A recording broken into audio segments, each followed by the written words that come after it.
শান্তি। 25/9/2024 প্রাতঃ মুরলি। ওম শান্তি। বাপদাদা মধুবন। বাবা বলেছে, মিঠে বাচ্চে, বেহদের স্কলারশিপ যদি নিতে চাও তাহলে অভ্যাস করো এক বাবা ছাড়া আর কারো ইয়াদ যেন না আসে। তো বেহদের স্কলারশিপ নেওয়ার জন্য কি অভ্যাস করতে হবে? এক বাবা ছাড়া যেন আর কিচ্ছু ইয়াদ না আসে। প্রশ্ন, বাবার হওয়ার পরেও, বাবার বাচ্চা হওয়ার পরেও যদি খুশি না থাকে তাহলে তার কারণ কি? উত্তর, 1. বুদ্ধিতে পুরো জ্ঞান নিশ্চয় নেই, যদি বুদ্ধিতে পুরো জ্ঞান না থাকে। 2. বাবাকে যথার্থ রীতি ইয়াদ যদি না করো, তো ইয়াদ না করার কারণে মায়া ধোকা দিয়ে দেয়, তাই খুশি থাকে না। তোমাদের বাচ্চাদের বুদ্ধিতে যেন নেশা থাকে, বাবা আমাকে বিশ্বের মালিক বানাচ্ছে, তাহলে সদা উল্লাস আর খুশি থাকবে। যদি এটা বুদ্ধিতে থাকে যে বাবা আমাকে কি বানাচ্ছে, বিশ্বের মালিক, তাহলে সদা খুশি থাকবে। বাবার যে বর্ষা, পবিত্রতা, সুখ, শান্তি, এতে ফুল হও, মানে ভরপুর থাকো, তাহলেই খুশি থাকবে। ওম শান্তি। ওম শান্তির অর্থ তো বাচ্চাদের ভালোভাবে বাবা বুঝিয়েছে। ওম শান্তি মানে আমি আত্মা, এটা আমার শরীর।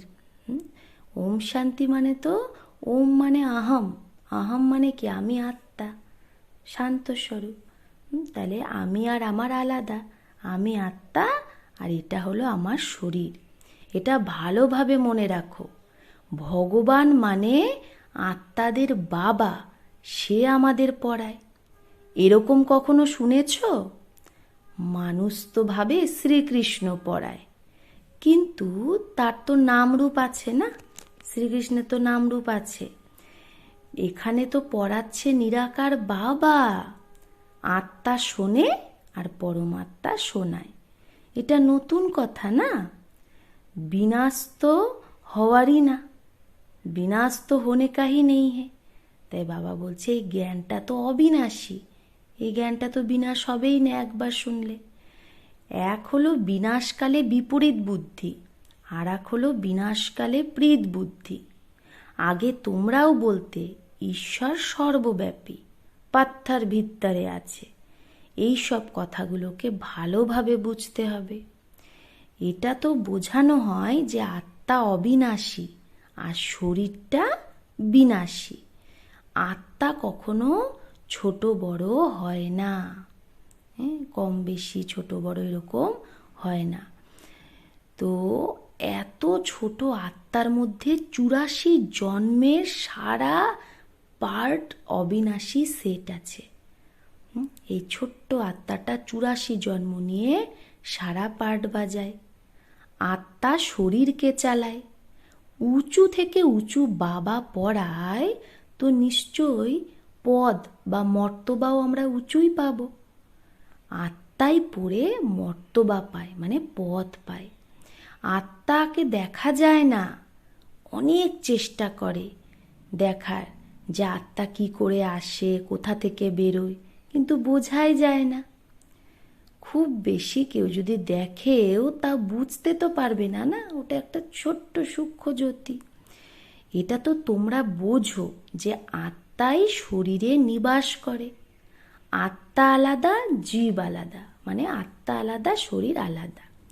আত্মা ছোট বড় হয় না, কিন্তু জীব ছোট থেকে বড় হয়, মানে শরীরটা ছোট থেকে বড় হয়। আত্মাই পতিত আর পাবন হয়। আত্মাই বাবাকে ডাকে, হে পতিত আত্মাদের পাবন বানানে वाले বাবা আও। কিভাবে ডাকে? যে হে পতিত আত্মাদের পাবন বানানোওয়ালা বাবা আসো। এটাও বোঝানো হয় সব আত্মারা হলো ব্রাইডস, মানে সীতা, আর বাবা হলো, পরমাত্মা হলো রাম, ব্রাইড গ্রুম, সে একজনই। তাহলে এখানে ব্রাইড কনে অনেক আর বর একজনই। মানুষ তো সবাইকেই ব্রাইড গ্রুম বলে দেয়। এখন ব্রাইড গ্রুম সবার মধ্যে প্রবেশ করবে সেটা তো হতে পারে না। এইটা বুদ্ধিতে উল্টো জ্ঞান হওয়ার কারণে সবাই নিচেই নামে, কারণ অনেক গ্লানি করে। বাবার কত গ্লানি করে দেয়, পাপ করে, ডিফেম করে। বাবার অনেক ভারী নিন্দা করে দিয়েছে বাচ্চারা। তো বাবা বলছে বাচ্চা কখনো বাবার গ্লানি করবে কি? কিন্তু আজকাল তো বিগড়ে যায়, তো বাবাকেও গালি দিতে থাকে বাচ্চা। আর এখানে তো বেহদের বাবা, আত্মাই বেহদের বাবার গ্লানি করেছে। বাবা তুমি কচ্ছ মৎস্য অবতার, তাই না? সব কিছুর মধ্যে বাবাকে বলে দিয়েছে, তো গ্লানি হলো না? শ্রীকৃষ্ণেরও গ্লানি করেছে। কি কি গ্লানি? যে রানীদের ভাগিয়েছে, এই করেছে, মাখন চুরি করেছে। এখন মাখন আদি চুরি করার কি দরকার ওখানে? কত তমপ্রধান বুদ্ধি মানুষের হয়ে গেছে যে কৃষ্ণকেও চুরি করা দেখিয়েছে। বাবা বলে আমি এসে তোমাদের পাবন বানানোর অনেক সহজ যুক্তি বলি। বাবাই পতিত পাবন, সর্বশক্তিমান, অথরিটি। যেরকম সাধু সন্ত আদি যত আছে তাদের শাস্ত্রের অথরিটি বলে, শঙ্করাচার্যকেও বেদ শাস্ত্র আদির অথরিটি বলবে। তো তাদের কত ভাবকা হয়, শো হয়। শিবাচার্যের তো কোনো ভাবকা নেই, ইনকে সাথ কোই পল্টন নেই। তাই বাবা বলছে শিবাচার্যকে, আমাদের আচার্য গুরুকে, শিব বাবা, তো সে তো বসে সব বেদ শাস্ত্রের সার শোনায়, তার কোনো ভাবকা শোয়ের দরকার নেই। যদি শিব বাবাও ভাবকা দেখায় তো প্রথমে ব্রহ্মারও ভাবকা চাই, তাহলে ব্রহ্মারও সেই শো চাই। কিন্তু না, বাবা বলে আমি তো তোমাদের বাচ্চাদের সার্ভেন্ট। বাবা কি আমাদের সার্ভেন্ট। বাবা এর মধ্যে প্রবেশ করে বাচ্চাদের বোঝায় যে বাচ্চা তোমরা পতিত হয়ে গেছো, তোমরা পাবন হয়ে আবার 84 জন্ম পরে পতিত হয়ে গেছো। এই হিস্ট্রি জিওগ্রাফি আবার রিপিট হবে। এই ব্রহ্মাই তো 84 জন্ম ভোগ করেছে, আবার তাকেই শতপ্রধান হওয়ার যুক্তি বলে। বাবা হলো সর্বশক্তিমান, ব্রহ্মা দ্বারা সব বেদ শাস্ত্রের সার বোঝায়। চিত্রে ব্রহ্মাকে শাস্ত্র দেখায়, কিন্তু বাস্তবে শাস্ত্র আদির ব্যাপারই নেই। না বাবার কাছে শাস্ত্র আছে, না এই ব্রহ্মার কাছে, আর না তোমাদের কাছে শাস্ত্র আছে। আসলে শিব বাবা ব্রহ্মার দ্বারা সব বেদ শাস্ত্রের সার শোনায়, তাই ব্রহ্মাকে এরকম শাস্ত্র দিয়ে দিয়েছে। তো এগুলো তো আমাদের বাবা নতুন নতুন কথা শোনায়। এটা তো জানো যে সব কিছুই ভক্তি মার্গের শাস্ত্র।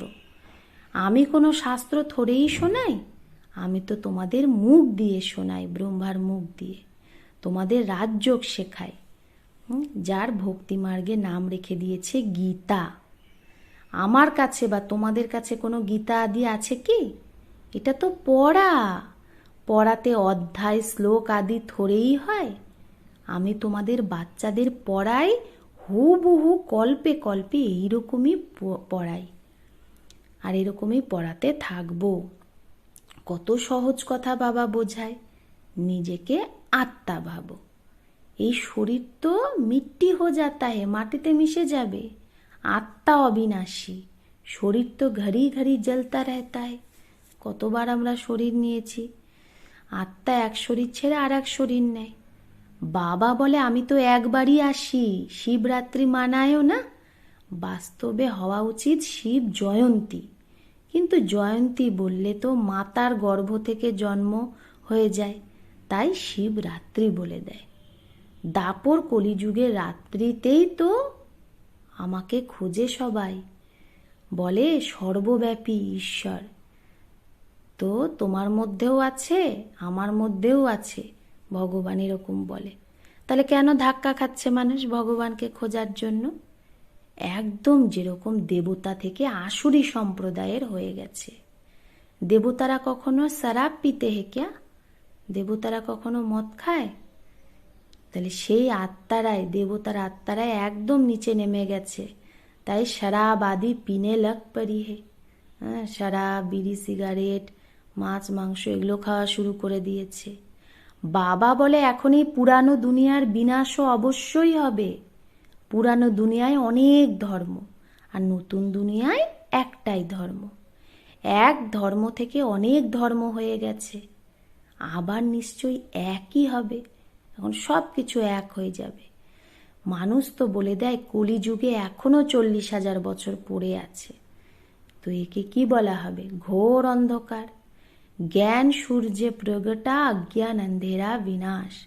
অর্থাৎ জ্ঞান সূর্য শিব বাবা প্রকট হলেই আমাদের এই অজ্ঞান রূপী অন্ধকার বিনাশ হয়। মানুষের মধ্যে অনেক অজ্ঞান আছে।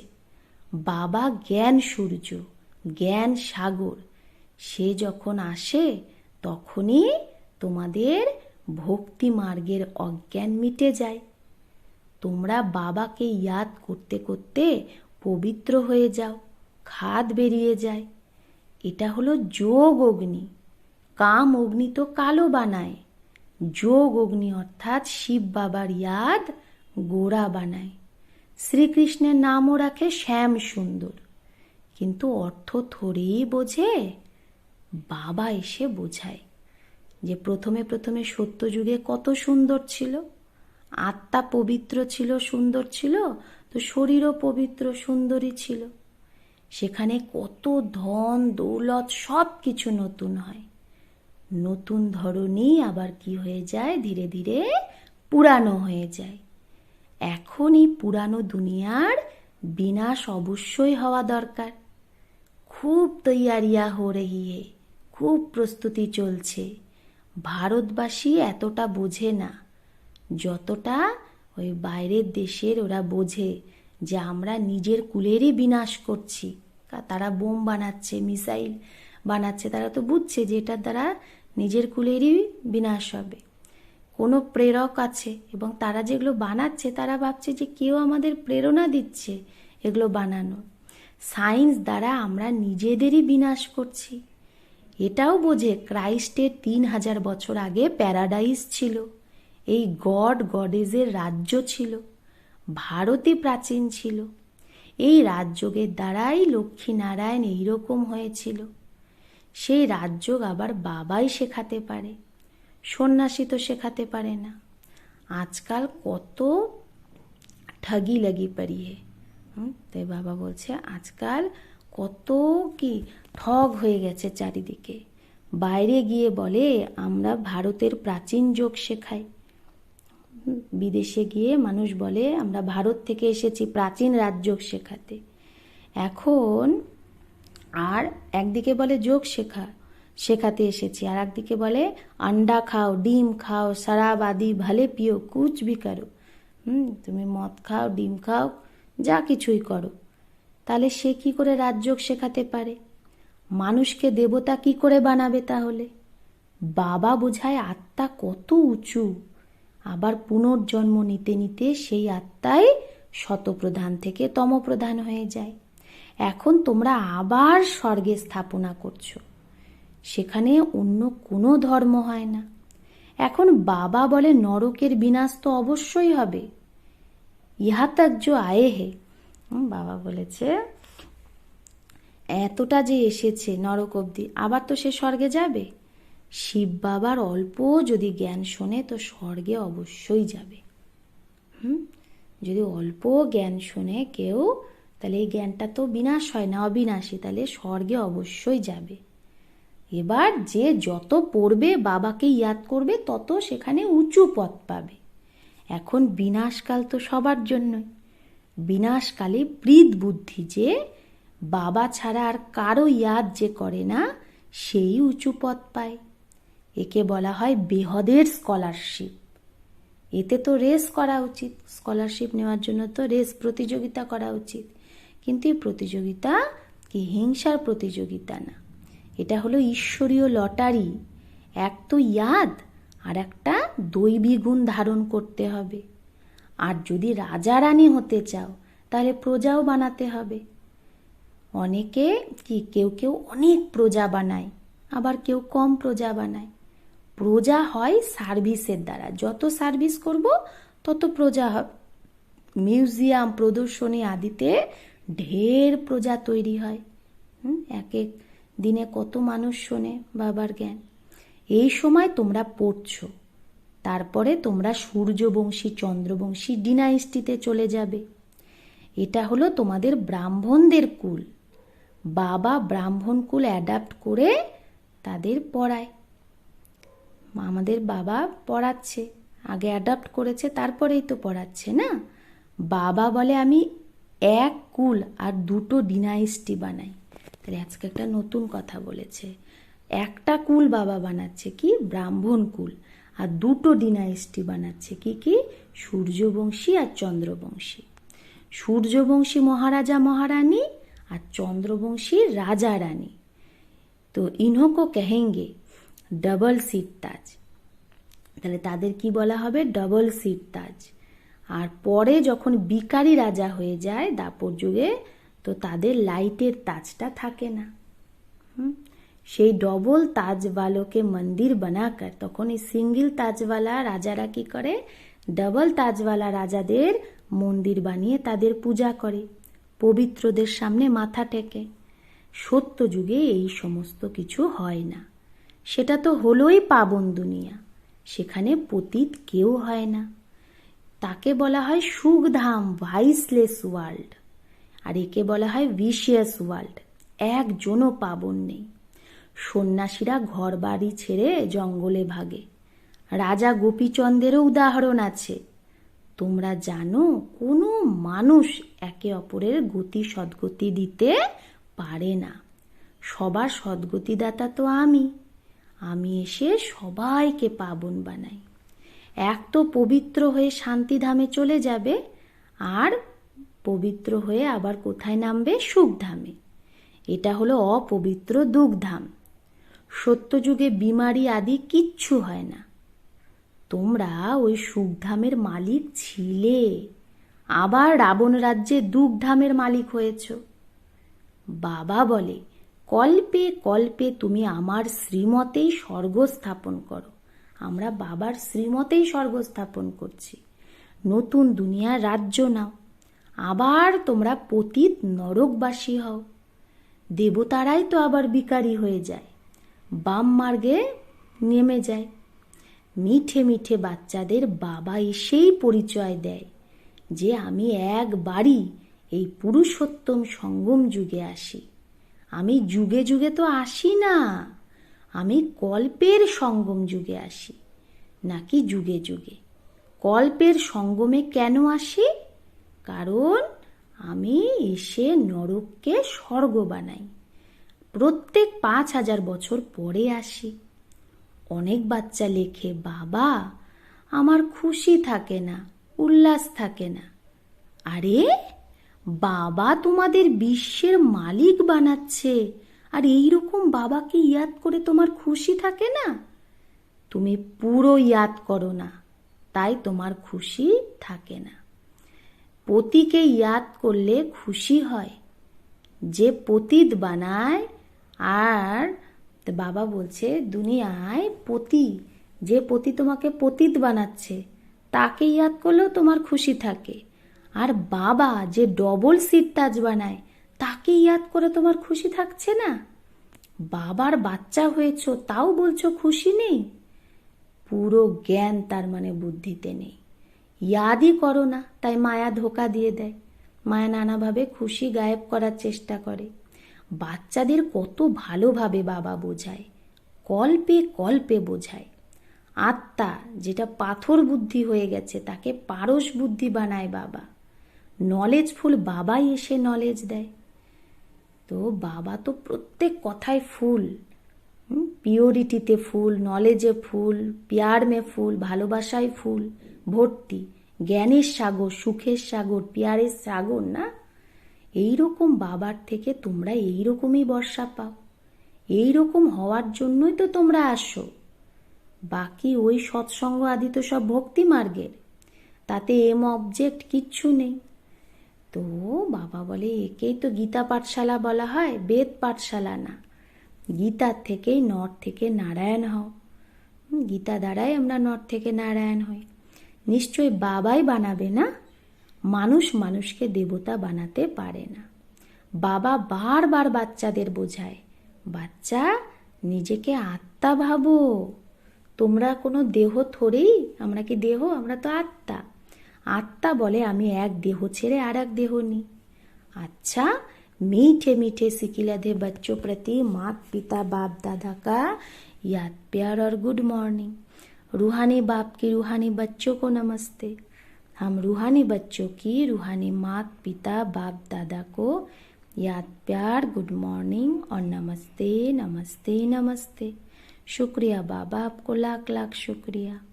ধারণা 1, যেরকম শিব বাবার কোনো ভাবকা নেই, কোনো শো অফ নেই, সার্ভেন্ট হয়ে বাচ্চাদের পড়ানোর জন্য আসে, এই রকম বাপ সমান অথরিটি হয়েও নিরহংকারী হতে হবে। তুমি অথরিটি হও কিন্তু নিরহংকারী হও। পাবন হয়ে পাবন বানানোর সেবা করতে হবে। 2, বিনাশকালের সময় ঈশ্বরীয় লটারি নেওয়ার জন্য প্রীত বুদ্ধি হয়ে ইয়াদে থাকার বা দৈবী গুণ ধারণ করার রেস করতে হবে। তো এখন বিনাশকালে ঈশ্বরীয় লটারি নেওয়ার জন্য প্রীত বুদ্ধি হয়ে ইয়াদে থাকার বা দৈবী গুণ ধারণ করার রেস করতে হবে। বরদান, শুদ্ধ সংকল্পের ঘেরাও দ্বারা সেফটির অনুভব যে করে আর করায় সেই শক্তিশালী আত্মা ভব। তো শক্তিশালী আত্মা সেই যে দৃঢ়তার শক্তি দ্বারা সেকেন্ডের থেকেও কম সময়ে ব্যর্থকে সমাপ্ত করে দেয়। তাহলে শক্তিশালী আত্মার দৃঢ়তার শক্তি থাকবে। শুদ্ধ সংকল্পের শক্তিকে চেনো।